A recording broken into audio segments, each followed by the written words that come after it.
ಸಾಮ್ರಾಟ್ ಸಾನ್ಯಾನ ತುಟಿ ಮೇಲೆ ತುಟಿ ಇಟ್ಟು ಕಿಸ್ ಮಾಡ್ತಾ ಇದ್ದ. ಸಾನ್ಯಾ ಕೊಸರಾಡ್ತಾ ದೂರ ತಳ್ಳೋ ಮೊದ್ಲೇ ಟಕ್ ಅಂತ ರೂಮ್ ಡೋರ್ ಓಪನ್ ಆಯ್ತು. ಶ್ರೀಕಂಠದತ್ತ ಒಳಗ್ ಬಂದ್ರು. ಇವರಿಬ್ರು ಆ ಸ್ಥಿತಿಲಿರೋದನ್ನ ನೋಡಿ ಅವ್ರಿಗೆ ಏನ್ ಮಾಡ್ಬೇಕು ಅಂತಾನೆ ಗೊತ್ತಾಗ್ಲಿಲ್ಲ. ತಕ್ಷಣ ಕಣ್ಮುಚ್ಚಿ, ಸಾರಿ, ನೀವಿಬ್ರು ಈ ತರ ಬ್ಯುಸಿ ಇದ್ದೀರಾ ಅಂತ ಗೊತ್ತಿರ್ಲಿಲ್ಲ. ಸಾರಿ. ಸಾನ್ಯಾ, ನಾನು ನಿನ್ ಜೊತೆ ಒಂದು ಮುಖ್ಯವಾದ ವಿಷಯ ಮಾತಾಡ್ಬೇಕಿತ್ತು.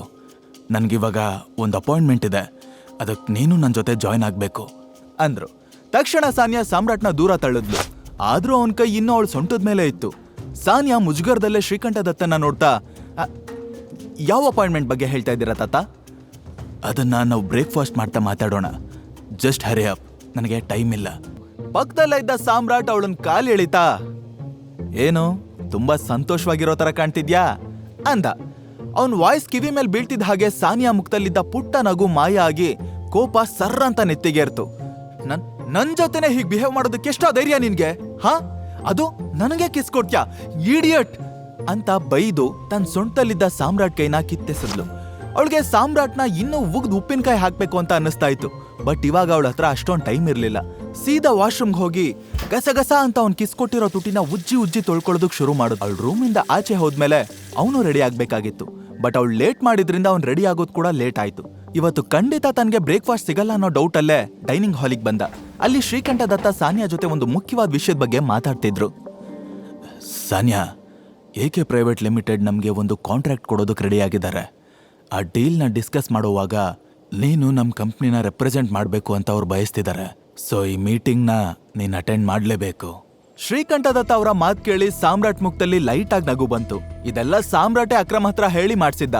ಹೀಗಾದ್ರೂ ಸಾನ್ಯಾ ತನ್ನ ಮನೆಯವ್ರ ಮುಂದೆ ಕಳ್ಕೊಂಡಿರೋ ರೆಸ್ಪೆಕ್ಟ್, ಪೊಸಿಷನ್ ಎಲ್ಲ ವಾಪಸ್ ಕಳಿಸ್ಬಹುದು ಅಂತ. ಅಷ್ಟರಲ್ಲಿ ಶರ್ಮಿಳಾನೋ ಶ್ರೀಕಂಠದತ್ತ ಅವರ ಮಾತು ಕೇಳಿ ಸಾನ್ಯನ್ ಹತ್ರ ಬಂದ್ಲು. ವಾವ್, ಸೂಪರ್ ಮಗಳೇ, ಇದ್ ನಿನ್ಗೆ ತುಂಬಾನೇ ಒಳ್ಳೆ ಆಪರ್ಚುನಿಟಿ. ನೀನ್ ಬೇಗ ಹೊರಡು, ಇದನ್ನ ಯಾವುದೇ ಕಾರಣಕ್ಕೂ ಮಿಸ್ ಮಾಡ್ಕೋಬೇಡ ಅಂತ ಒಂದೇ ಉಸಿರಲ್ಲಿ ಹೇಳಿದ್ಲು. ಸಾನ್ಯಾ ಸರಿ ಅಂತ ತಲೆ ಆಡಿಸ್ತಾ, ತಾತ ಹಾಗಾದ್ರೆ ಒಟ್ಟಿಗೆ ನಿಮ್ ಕಾರಲ್ಲೇ ಹೋಗೋಣ್ವಾ ಅಥವಾ ನನ್ ಕಾರಲ್ಲಿ ಹೋಗೋಣ್ವಾ ಅಂತ ಎಕ್ಸೈಟ್ ಆಗಿ ಕೇಳಿದ್ಲು.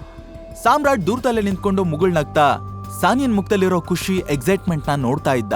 ಅವಳು ನಕ್ಕಾಗ ಇನ್ನಷ್ಟು ಬ್ಯೂಟಿಫುಲ್ ಆಗಿ ಕಾಣಿಸ್ತಾ ಇದ್ಲು. ಅಷ್ಟರಲ್ಲಿ ಶ್ರೀಕಂಠದತ್ತ, ಇಲ್ಲ, ನಾವಿಬ್ರು ಸೆಪರೇಟ್ ಕಾರಲ್ಲಿ ಹೋಗ್ತಾ ಇದ್ದೀವಿ. ಕಾಂಟ್ರಾಕ್ಟ್ಗೆ ಸೈನ್ ಮಾಡಿದ್ಮೇಲೆ ನೀನು ನೇರ ಆಫೀಸ್ಗೆ ಹೋಗ್ಬೇಕಾಗತ್ತೆ ಅಂತ ಹೇಳಿ ಅಲ್ಲಿಂದ ಹೊರಟೋದ್ರು. ಅವನಲ್ಲಿಂದ ಆಫೀಸಿಗೆ ಹೊರಟ. ಆಫೀಸ್ ಒಳಗ್ ಬರ್ತಾ ಇದ್ದಂಗೆ ಅವನ ಕಣ್ಣಿಗೆ ಮೊದಲು ಬಿದ್ದಿದ್ದೆ ಜೆನ್ನಿ. ಜೆನ್ನಿನು ಸಾಮ್ರಾಟ್ನ ನೋಡ್ತಾ ಇದ್ದಂಗೆ ಯಾವತ್ತೂ ಇಲ್ದೇ ಇರೋ ಭಯ, ಗೌರವದಿಂದ ಗುಡ್ ಮಾರ್ನಿಂಗ್ ಸಾಮ್ರಾಟ್ ಸರ್ ಅಂತ ಹಲ್ಗಿಂಚ್ಕೊಂಡು ವಿಶ್ ಮಾಡಿದ್ಲು. ಸಾಮ್ರಾಟ್ ಮೀಸೆ ಅಂಚಲೆ ನಗು ಹೈಡ್ ಮಾಡ್ತಾ ಗುಡ್ ಮಾರ್ನಿಂಗ್ ಲ್ಯಾಪ್ಟಾಪ್ ಓಪನ್ ಮಾಡ್ದ. ಅಷ್ಟರಲ್ಲಿ ಅವನ ಫೋನ್ ರಿಂಗ್ ಆಯ್ತು. ಸ್ಕ್ರೀನ್ ಮೇಲೆ ನಯನ ಅಂತಿರೋದು ನೋಡಿ ಪಟ್ ಅಂತ ಕಾಲ್ ರಿಸೀವ್ ಮಾಡ್ದ. ನಮಸ್ಕಾರ ನಂದಿತಾ ಮೇಡಮ್, ಕಿಚಾಯಿಸೋ ಟೋನಲ್ಲಿ ಹೇಳ್ದ. ನಂದಿತಾ ಅಲ್ಲ, ನಯನ. ಅಂದಹಾಗೆ ನಾನು ಯಾಕೆ ಕಾಲ್ ಮಾಡಿದೆ ಅಂದ್ರೆ, ನಿನ್ಗೆ 4 ಗಂಟೆಗೆ ಸಿಗೋದಕ್ಕಾಗತ್ತಾ? ಓಕೆ ಅಂದ್ರೆ ನಿನ್ನನ್ನ ಪಿಕಪ್ ಮಾಡೋದಕ್ಕೆ ಒಬ್ಬನ ಕಳಿಸ್ತೀನಿ, ಆಮೇಲೆ ಅವನ ನಿನ್ನ ಡ್ರಾಪ್ ಕೂಡ ಮಾಡ್ತಾನೆ. ಸಾಮ್ರಾಟ್ ಒಂದು ಕ್ಷಣ ಯೋಚನೆ ಮಾಡಿ ಹಾ ಓಕೆ ಅಂತ ಹೇಳಿ ಕಾಲ್ ಕಟ್ ಮಾಡ್ದ. ಆಮೇಲೆ ಅವನ್ಗೆ ಇಷ್ಟ ಇಲ್ಲದೆ ಇದ್ರು 3 ಗಂಟೆವರೆಗೂ ಕೆಲಸ ಮುಂದುವರಿಸ್ದ. ಅಷ್ಟೊತ್ತಿಗೆ ಲಂಚ್ ಟೈಮ್ ಆಗಿತ್ತು. ಎದ್ದು ಕ್ಯಾಂಟೀನ್ ಕಡೆ ಹೋದ. ಆಲ್ರೆಡಿ ಅಲ್ಲಿ ಸುಮಾರು ಜನ ಎಂಪ್ಲಾಯ್ಸ್ ಊಟ ಮಾಡ್ತಾ ಇದ್ರು. ಅವರೆಲ್ಲ ಸಾಮ್ರಾಟ್ ಬರ್ತಿದ್ದಂಗೆ ಗುರಾಯಿಸ್ಕೊಂಡು ನೋಡೋದಕ್ ಶುರು ಮಾಡಿದ್ರು. ಕೈಯಲ್ಲಿದ್ದ ತುತ್ತು ಬಾಯಿಗೆ ಹಾಕ್ತೆ ಹಾಗೆ ನೋಡ್ತಾನೆ ಇದ್ರು. ಬಟ್ ಸಾಮ್ರಾಟ್ ಕಿಂಚಿತ್ತು ಕೇರ್ ಮಾಡದೆ ಫುಡ್ ಆರ್ಡರ್ ಮಾಡೋದಕ್ಕೆ ಕೌಂಟರ್ ಕಡೆ ಹೋದ. ಆ ಕ್ಯೂನಲ್ಲಿ ಸಾಮ್ರಾಟ್ ಹಿಂದೆ ಇದ್ದ ಹುಡುಗಿ ಪಿಸು ಧ್ವನಿಲಿ, ಏನ್ ಗೊತ್ತಾ, ಇವತ್ತು ಆಫೀಸ್ಗೆ ಲೇಟ್ ಆಗಿ ಬಂದಿರೋ ಹುಡುಗ ಇವನೇ, ಇಲ್ಲಿ ಅಸಿಸ್ಟೆಂಟ್ ಆಗಿ ಕೆಲಸ ಮಾಡ್ತಿದ್ದಾನಂತೆ ಅಂತ ಹೇಳಿದ್ಲು. ಸಾಮ್ರಾಟ್ ಹಿಂದೆ ತಿರ್ಗಿ ಅವಳ ಮುಖ ಒಂದ್ಸಲಿ ನೋಡ್ದ. ಆದ್ರೂ ಅವಳು ಸುಮ್ನಿರ್ದೆ. ಇವನ ಅದೃಷ್ಟ ಚೆನ್ನಾಗಿದೆ. ಜೆನ್ನಿ ಏನಾದ್ರೂ ಅಕ್ರಮ್ ಸರ್ಗಿ ವಿಷಯ ಹೇಳಿದ್ರೆ ಇಷ್ಟೊತ್ತಿಗೆ ಇವನನ್ನ ಕೆಲ್ಸದಿಂದ ತೆಗ್ದಿರ್ತಿದ್ರು. ಸಾಮ್ರಾಟ್ ಏನೂ ರಿಯಾಕ್ಟ್ ಮಾಡ್ಲಿಲ್ಲ. ಅವ್ನು ಆರ್ಡರ್ ಮಾಡಿದ್ದ ಫುಡ್ ತಗೊಂಡು ಸೆಪರೇಟ್ ಆಗಿ ಒಂದು ಟೇಬಲ್ಗೆ ಹೋಗಿ ಕೂತ್ಕೊಂಡ. ಆದ್ರೆ ಉಳ್ದವ್ರು ಸುಮ್ನಿರ್ಬೇಕಲ್ಲ. ಸ್ವಲ್ಪ ದೂರದಲ್ಲಿ ಕೂತಿರೋ ಮತ್ತೊಬ್ಬ, ಅಲ್ಲ ಕಣೋ ಮಗ, ನಾನು ಅವತ್ತು 2 ನಿಮಿಷ ಲೇಟಾಗಿ ಬಂದಿದ್ಕೆ ಆ ಜೆನ್ನಿ ಕೆಲ್ಸದಿಂದ ತೆಗ್ದು ಹಾಕ್ತೀನಿ ಅಂತ ಬಾಯಿಗೆ ಬಂದಾಗೆಲ್ಲ ಮಾತಾಡಿದ್ಲು. ಇವತ್ತಿವನು 2 ಗಂಟೆ ಲೇಟಾಗಿ ಬಂದಿದ್ದಾನೆ. ಅಂಥದ್ರಲ್ಲಿ 32 ಹಲ್ಲು ಬಿಟ್ಕೊಂಡು ಗುಡ್ ಮಾರ್ನಿಂಗ್ ಅಂದ್ಲು. ಇದು ಹೆಂಗೋ ಸಾಧ್ಯ ಅಂತ ಕೇಳ್ದ. ಹಾಗಾದ್ರೆ ಈ ವಿಷಯದ ಬಗ್ಗೆ ಇನ್ನೂ ಅವನ್ ಮ್ಯಾನೇಜರ್ ಗೊತ್ತಿಲ್ಲ ಅನ್ಸುತ್ತೆ. ಆದ್ರೆ ಇದೆಲ್ಲ ಜಾಸ್ತಿ ದಿನ ನಡೆಯಲ್ಲ ಮಗ. ಇವತ್ತಲ್ಲ ನಾಳೆ ಈ ವಿಷಯ ಆಚೆ ಬರುತ್ತೆ. ಅವತ್ತು ಮ್ಯಾನೇಜರ್ ಇವನನ್ನ ಒದ್ದೋಡಿಸ್ತಾರೆ, ನೋಡ್ತಾ ಇರು ಅಂತ ಅವನ್ ಎದುರು ಕೂತಿರೋನ್ ಹೇಳ್ದ. ಅಷ್ಟರಲ್ಲಿ ಸಾಮ್ರಾಟ್ ಹಿಂದೆಯಿಂದ, ನೀನಿಲ್ಲಿ ಅಸಿಸ್ಟೆಂಟ್ ಆಗಿ ಕೆಲಸ ಮಾಡ್ತಾ ಇದ್ಯಾ ಅನ್ನೋ ಹುಡುಗಿ ವಾಯ್ಸ್ ಕೇಳಿಸ್ತು. ಆ ವಾಯ್ಸ್ ಕೇಳಿದ ತಕ್ಷಣ ಅದು ತನ್ನ ಕ್ಲಾಸ್ಮೇಟ್ ಕಾಮಿನಿದು ಅಂತ ಸಾಮ್ರಾಟ್ ಕಣ್ ಹಿಡ್ದ. ಕಾಮಿನಿ ತನ್ನ ಪ್ಲೇಟ್ ತಗೊಂಡು ಸೀದಾ ಅವನ್ ಮುಂದೆ ಬಂದು ಕೂತ್ಕೊಂಡು, ಅಲ್ಲ ಸಾಮ್ರಾಟ್, ನೀನ್ ಇಲ್ಲಿ ಒಬ್ಬ ಅಸಿಸ್ಟೆಂಟ್ ಆಗಿ ಕೆಲಸ ಮಾಡ್ತಿದ್ಯಾ, ಮತ್ ಹಾಗಾದ್ರೆ ಅವತ್ತು ರಿಯೂನಿಯನ್ ಪಾರ್ಟಿಯಲ್ಲಿ ಅಷ್ಟು ದೊಡ್ಡ ಬಿಲ್ನ ಹೇಗ್ ಪೇ ಮಾಡ್ದೆ ಅಂತ ಕೇಳಿದ್ಲು. ಅಲ್ಲ, ನೀನು ನೆಕ್ಸ್ಟ್ ವರ್ಲ್ಡ್ ಟೂರ್ ಹೋಗೋಳಿದ್ದೆ ಅಲ್ವಾ ಫ್ರಾನ್ಸ್ಗೆ, ಮತ್ತೆ ಇಲ್ಲಿ ಯಾಕೆ ವರ್ಕ್ ಮಾಡ್ತಿದ್ಯಾ? ಸಾಮ್ರಾಟ್ ಮಾತು ಚೂಪಾದ್ ಬಾಣ ತರ ಕಾಮಿನಿಗ್ ನಾಟ್ತು. ತಬ್ಬಿಬ್ಬಾಗಿ ಗಂಟ್ಲು ಒಣಗೋದಕ್ ಶುರುವಾಯ್ತು. ಏನ್ ಉತ್ತರ ಕೊಡ್ಬೇಕು ಅಂತ ಗೊತ್ತಾಗ್ದೆ ಜಿಂಕೆ ನುಂಗಿರೋ ಹೆಬ್ಬಾವಿನ ತರ ಒದ್ದಾಡ್ತಿದ್ಲು. ಸಾವರಿಸ್ಕೊಂಡು ಸಿಟ್ಟಲ್ಲಿ, ಅಟ್ಲೀಸ್ಟ್ ನಾನ್ ನಿನ್ಗಿಂತ ಬೆಟರ್ ಪೊಸಿಷನ್ ಅಲ್ಲಿದ್ದೀನಿ ಅಂತಂದ್ಲು. ಅದನ್ ಕೇಳಿದ ಕೂಡ್ಲೆ ಸಾಮ್ರಾಟ್ ನಗೋದಕ್ ಶುರು ಮಾಡ್ದ.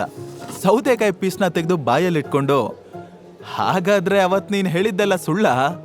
ವರ್ಲ್ಡ್ ಟೂರ್ ಎಲ್ಲ ಬೊಗಳೇನಾ ಅಂತ ಕೇಳ್ದ. ಹೋ, ನನ್ನನ್ನೇ ಕೆಣಕ್ಬೇಕು ಅಂತ ಹೀಗೆಲ್ಲ ಮಾತಾಡ್ತಿದ್ಯಾ? ನೋಡು, ನಾನ್ ನಿನ್ಗೊಂದ್ ವಿಷಯ ಹೇಳ್ತೀನಿ, ಕೇಳಿಸ್ಕೊ. ಇಲ್ಲಿ ಕೂತಿರೋ ಪ್ರತಿಯೊಬ್ರು ನಿನ್ ಬಗ್ಗೆ ಮಾತಾಡೋದಕ್ಕೆ ಇಷ್ಟಪಡ್ತಾರೆ, ಆದ್ರೆ ನಿನ್ ಜೊತೆ ಮಾತಾಡೋದಕ್ಕೆ ಯಾರು ಇಷ್ಟಪಡಲ್ಲ. ಕೊನೆ ಪಕ್ಷ ನಾನು ನಿನ್ ಜೊತೆ ಕೂತ್ ಊಟನಾದ್ರೂ ಮಾಡ್ತಿದ್ದೀನಿ, ಆದ್ರೂ ನನ್ನ ಹತ್ರನೇ ದೌಲತ್ ತೋರಿಸ್ತೀಯಾ? ಅವಳು ಉದ್ದುದ್ದ ಭಾಷಣ ಬಿಗುದ್ರು ಸಾಮ್ರಾಟ್ ಕೇರೆ ಮಾಡದೆ ಅವನ್ ಪಾಡ್ಗ ಅವ್ನು ಊಟ ಮುಂದುವರಿಸ್ದ. ಅವನು ನೆಗ್ಲೆಕ್ಟ್ ಮಾಡಿದ್ದು ಕಾಮಿನಿಗೆ ಕೆರಳಿ ಕೆಂಡ ಆಗೋ ಹಾಗೆ ಮಾಡ್ತು. ನಿನ್ ಈ ಆಟಿಟ್ಯೂಡ್ಗೆ ನೀನು ದೊಡ್ಡ ಬೆಲೆ ತೆರಬೇಕಾಗತ್ತೆ ಸಾಮ್ರಾಟ್, ನೋಡ್ತಿರು ಅಂತ ಹೇಳಿ ಅವಳು ಪ್ಲೇಟ್ ತಗೊಂಡು ಎದ್ದು ಹೋದ್ಲು. ಸಾಮ್ರಾಟ್ಗೆ ಅವಳು ಬಂದಿದ್ದು ಏನು ಡಿಫ್ರೆನ್ಸ್ ಆಗ್ಲಿಲ್ಲ, ಹೋಗಿದ್ದು ಏನು ಡಿಫ್ರೆನ್ಸ್ ಆಗ್ಲಿಲ್ಲ. ಅವನು ಊಟ ಮುಗಿಸಿ ವಾಪಸ್ ಕ್ಯಾಬಿನ್ಗೆ ಹೋದ. ಪೆಂಡಿಂಗ್ ಕೆಲಸಗಳನ್ನೆಲ್ಲ ಮುಗಿಸ್ತಾ ಇದ್ದಂಗೆ 4 ಗಂಟೆ ಆಗೇ ಹೋಯ್ತು. ಆದ್ರೂ ನಯನ ಕಡೆಯಿಂದ ಯಾವ ಕಾಲು ಬರ್ಲಿಲ್ಲ. ಬಟ್ ಯಾರನ್ನ ಪಿಕ್ ಮಾಡಕ್ ಕಳಿಸ್ತೀನಿ ಅಂತ ಅವಳು ಹೇಳಿದ್ರಿಂದ ಕ್ಯಾಬಿನ್ ನಿಂದ ಆಚೆ ಬಂದ. ಅಲ್ಲಿ ಒಂದಷ್ಟು ಜನ ಎಂಪ್ಲಾಯೀಸ್ ನಿಂತಿದ್ರು. ಸಾಮ್ರಾಟ್ ಅವ್ರ ಕಡೆ ನೋಡ್ದೆ ಮುಂದಕ್ಕೆ ಹೋಗ್ತಾ ಇದ್ದ. ಹಿಂದೆಯಿಂದ ಒಬ್ಳು ತನ್ನ ಪಕ್ಕದಲ್ಲಿರೋನ್ಗೆ, ಏಯ್, ನಿನ್ಗೆ ಈ ಸಾಮ್ರಾಟ್ ಹಿಸ್ಟ್ರಿ ಗೊತ್ತಾ? ಇವನು ನಂಬರ್ 1 ಲೂಸರ್. ಟೀ ಅಂಗಡಿಲಿ ಇವನ್ ಲೋಟ ತೊಳೆಯೋದನ್ನ ನಾನೇ ಕಣ್ಣಾರೆ ನೋಡಿದೀನಿ. 3 ಹೊತ್ತು ಟೀ ಬಿಸ್ಕೆಟ್ ತಿಂದು ಬದುಕ್ತವನು. ಇವಾಗ ಒಳ್ಳೆ ಗೋಲ್ಡನ್ ಸ್ಪೂನ್ ನಲ್ಲಿ ಊಟ ಮಾಡ್ತಿರೋ ತರ ಬಿಲ್ಡಪ್ ಕೊಡ್ತಿದ್ದಾನೆ. ಆ ಇರಿಟೇಟಿಂಗ್ ವಾಯ್ಸ್ ಎಲ್ಲೋ ಕೇಳಿದಿನಲ್ಲ ಅಂತ ಸಾಮ್ರಾಟ್ ಹಿಂದೆ ತಿರುಗಿ ನೋಡ್ದ. ಅಲ್ಲಿ ಕಾಮಿನಿ ನಗ್ತಾ ತನ್ನ ಜೊತೆ ಇರೋ ಹುಡುಗನ ಹತ್ರ ಇದನ್ನೆಲ್ಲ ಹೇಳ್ತಾ ಇದ್ಲು. ಅವ್ರು ಬಾಯ್ ಬಿಟ್ಕೊಂಡು ಕಿಸ ಕಿಸ ಅಂತ ನಗ್ತಿದ್ರು. ಸಾಮ್ರಾಟ್ ಹಿಂದೆ ತಿರುಗಿ ನೋಡಿದ ಸ್ಪೀಡ್ ನೋಡಿ ಅವನು ಕೋಪ ಮಾಡ್ಕೋತಾನೇನೋ ಅಂತ ಕಾಮಿನಿ ಅನ್ಕೊಂಡಿದ್ಲು. But Samrat as usual neglect ಮಾಡಿ ಲಿಫ್ಟ್ ಕಡೆ ಹೋದ. ಕಾಮಿನಿಗೆ ಸಾಮ್ರಾಟ್ ನೆಗ್ಲೆಕ್ಟ್ ಮಾಡೋದನ್ನ ಸಹಿಸ್ಕೊಳ್ಳೋದಕ್ಕಾಗ್ತಿರ್ಲಿಲ್ಲ. ಕೆಂಡ ತುಳ್ದೋರ್ ತರ ಆಡ್ತಿದ್ಲು. ನನ್ನೇ ಕೇರ್ ಮಾಡ್ದಂಗ್ ಹೋಗ್ತೀಯಾ, ಬಿಡಲ್ಲ ಕಣೋ ನಿನ್ನ ಅಂತ ಹೇಳ್ತಾನೆ ಅವನ್ ಹಿಂದೆನೆ ಹೋದ್ಲು. ಅಷ್ಟರಲ್ಲಿ ಸಾಮ್ರಾಟ್ ಫೋನ್ಗೆ ನಯನ ಕಡೆಯಿಂದ ಮೆಸೇಜ್ ಬಂತು. ಅವನನ್ನ ಪಿಕ್ ಮಾಡೋದಕ್ ಬಂದಿರೋ ಕಾರ್ ಡೀಟೇಲ್ಸ್ ನ ಕಳ್ಸಿದ್ಲು. ಸಾಮ್ರಾಟ್ ಅದನ್ನ ಓದ್ಕೊಂಡು ಲಿಫ್ಟ್ ಇಂದ ಆಚೆ ಬಂದ. ಅಲ್ಲಿ ಆಲ್ರೆಡಿ ಒಂದು ಕಾಸ್ಟ್ಲಿ ಕಾರ್ ವೇಟ್ ಮಾಡ್ತಿತ್ತು. ಸಾಮ್ರಾಟ್ನ ನೋಡಿದ ಕೂಡ್ಲೆ ಆ ಕಾರ್ ಡ್ರೈವರ್ ಡೋರ್ ಓಪನ್ ಮಾಡಿ, ಸಾಮ್ರಾಟ್ ಸರ್ ಬನ್ನಿ ಕೂತ್ಕೊಳ್ಳಿ ಹೊರಡೋಣ ಅಂದ.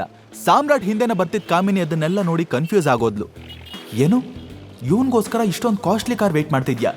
ಡ್ರೈವರ್ ಬೇರೆ ಡೋರ್ ಓಪನ್ ಮಾಡಿ ಹೊರಡೋಣವಾ ಅಂತಿದ್ದಾನೆ, ಏನೋ ಮಿಸ್ ಹೊಡಿತಿದ್ಯಲ್ಲ ಅಂತ ಅದನ್ನ ಡೈಜೆಸ್ಟ್ ಮಾಡ್ಕೊಳ್ಳೋದಕ್ಕಾಗದೆ ತಲೆ ಕೆಡಿಸ್ಕೊಂಡ್ಲು. ಅವಳಿಗೆ ಸಾಮ್ರಾಟ್ ಮೇಲೆ ಡೌಟ್ ಬರೋದಕ್ಕೆ ಸ್ಟಾರ್ಟ್ ಆಯ್ತು. ಈ ಕಡೆ ಕಾರಲ್ಲಿ ಕೂತಿದ್ದ ಸಾಮ್ರಾಟ್ ಅಚಾನಕ್ ಆಗಿ ಕಾಮಿನಿ ನಿಂತಿರೋದನ್ನ ನೋಡ್ದ. ಅವಳು ಬಾಯಿನ ಇಲಿ ಬಿಲ್ಲು ತರ ಓಪನ್ ಮಾಡ್ಕೊಂಡು ಸಾಮ್ರಾಟ್ನೇ ನೋಡ್ತಾ ನಿಂತಿದ್ಲು.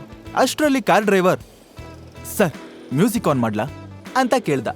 ಸಾಮ್ರಾಟ್ ಓಕೆ ಅಂತ ಹೇಳಿ, ಬಟ್ ನಾನಿವಾಗ ಎಲ್ಲಿ ಹೋಗ್ತಾ ಇದ್ದೀವಿ, ಐ ಮೀನ್ ನಯನ ಎಲ್ಲಿಗೆ ಬರೋದಕ್ಕೆ ಹೇಳಿದಾಳೆ ಅಂತ ಕೇಳ್ದ.